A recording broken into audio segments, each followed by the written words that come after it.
नमस्कार साथियों। आज हमारे प्रेरणा के स्रोत भारतवर्ष के आदर्श माननीय विवेकानंद जी का जन्मोत्सव बड़े ही हर्ष और उल्लास के साथ मनाया जा रहा है। मैं उनकी जयंती पर सभी देशवासियों को हार्दिक शुभकामना देता हूं। साथियों, मैं एक फिलोसफर गाइड मेंटर हूं, इसलिए मैं उनको अपना आदर्श मानता हूं और उनके जीवन से मैंने बहुत कुछ सीखा है।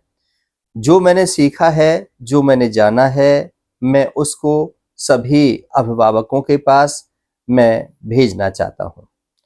साथियों, आज जो हमारे बच्चे हैं, उनके जीवन में कहीं ना कहीं भटकाव आ गया है।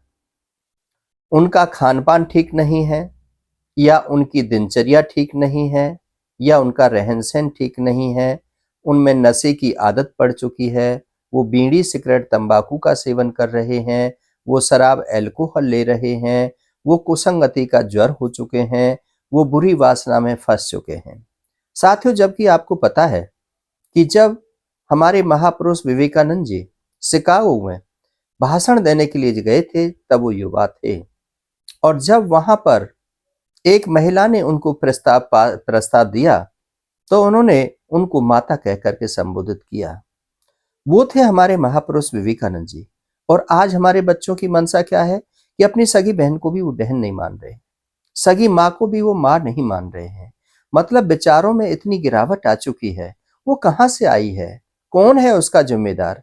तो मैं सभी से अनुरोध करता हूं कि अपने बच्चों को शिक्षा दें, सभ्यता दें, संस्कार दें।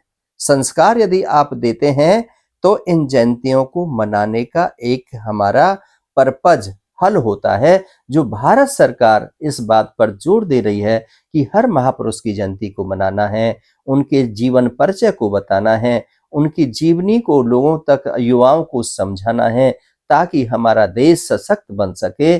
जो पहले सोने की चिड़िया था, जो धर्म गुरु था हमारा देश, यदि हम इन महापुरुषों के आदर्शों को अपने जीवन में आत्मसात करते हैं, उतारते हैं, तो ये हमारा भारत देश फिर से धर्म गुरु बन सकता है। हमारे यहाँ पर वेद हैं, पुराण है, रामायण है, राम का चरित्र है, और उस राम के चरित्र में आदर्श मर्यादा पुरुषोत्तम राम के जीवन को लेकर के चलते हैं, विवेकानंद के जीवन को लेकर के चलते हैं, दयानंद सरस्वती के जीवन को लेकर के चलते हैं, बाबा साहब भीमराव अंबेडकर के जीवन को लेकर के चलते हैं, महात्मा फूले के जीवन को लेकर चलते हैं, तो निश्चित तौर पर हम जो विषम परिस्थितियां हैं, कुसंगतियां हैं, हम उनसे मुक्ति पा सकते हैं।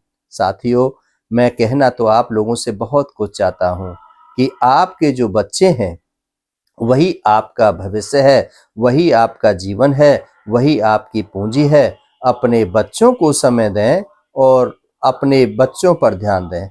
मैं बहुत बहुत धन्यवाद, बहुत बहुत आभार।